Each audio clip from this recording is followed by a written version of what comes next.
ជំរាបសួរអ្នកគ្រូថ្ងៃនេះខ្ញុំនឹងមកបង្រៀនabout law អំពីសំណេរតែល្បិនថ្ងៃមុនយើងបានរៀនរួចហើយអញ្ចឹងថ្ងៃនេះអ្នកគ្រូនឹងចូលខ្លឹមសារថ្មីដែលមេរៀនរបស់យើងដដែលមេរៀនទី1កីឡានិងល្បែងកម្សាន្តខ្លឹមសាររបស់យើងសំណេរតែល្បិនដោយប្រើពាក្យនិងរូបភាពសួស្តីកូនៗអ្នកគ្រូមានរូបភាពមួយចង់បង្ហាញកូនឥឡូវកូនក៏លេងមើលរូបភាពទាំងអស់គ្នាមើលបាទចាអញ្ចឹងយើងដឹងថាលំហាត់របស់យើងមិនចូលតែល្បាតដោយប្រើពាក្យនិងរូបភាពឥឡូវកូនមើលរូបភាពទាំងអស់គ្នាដែលល្បាតរបស់យើងគេឲ្យតែល្បាតដោយប្រើពាក្យជាមួយនឹងរូបភាពអញ្ចឹងក្នុងពាក្យរបស់យើងមាន3ហើយរូបភាពរបស់យើងនៅខាងណាឥឡូវកូនមើលពាក្យទី1កុមារីចានេះគឺជាកុមារីកូនមើលនេះកុមារីហើយទី2គ្រូកីឡាមួយណាគ្រូកីឡាទៅកូនចាគឺអ្នកដែលឈរកាន់ឈើច្រត់នេះឯងជាគ្រូកីឡាហើយពេលទី3គេ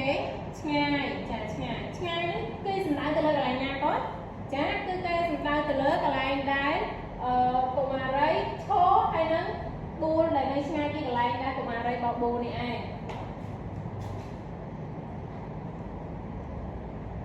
ចាអញ្ចឹងតបមកយើងតែរបស់ដែលប្រើពាក្យនិងរូបភាពរបស់យើ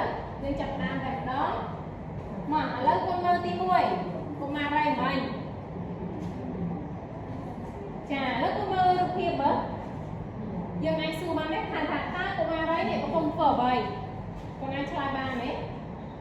ចាយើងមើលរូបភាពទៅយើងឃើញថាកុមារីកំពុងតែហ្វឹកហាត់កីឡា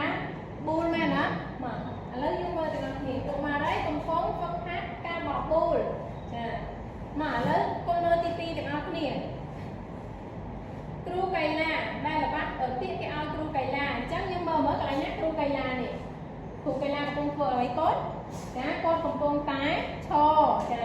គាត់ឈរធ្វើអីចាកំពុងតែឈរមើលកុមារីបោះបួលចាឥឡូវកូនមើលទាំងអស់គ្នាមើលហើយត្រឹមត្រូវអត់ចាគ្រូកីឡាកំពុងឈរមើលការបោះបួលរបស់កុមារីចាត្រឹមត្រូវទេកូនអញ្ចឹងឥឡូវកូនមើលពាក្យទី3មួយទៀតឆ្ងាយតើកូនអាចតែល្បាតដោយខ្លួនឯងបានទេកូនឆ្ងាយមិនយើងទាក់ទងទៅនឹងកន្លែងដែលយើងឈរបោះបួលហើយនឹងកន្លែងដែលយើងបោះបួលទៅចាមកកូនអាចឆ្លើយបានទេមកកូនចាកន្លែងដែលបោះបួលនៅឆ្ងាយពីកន្លែងដែលយើងឈរបោះបួលចាត្រឹមត្រូវកូន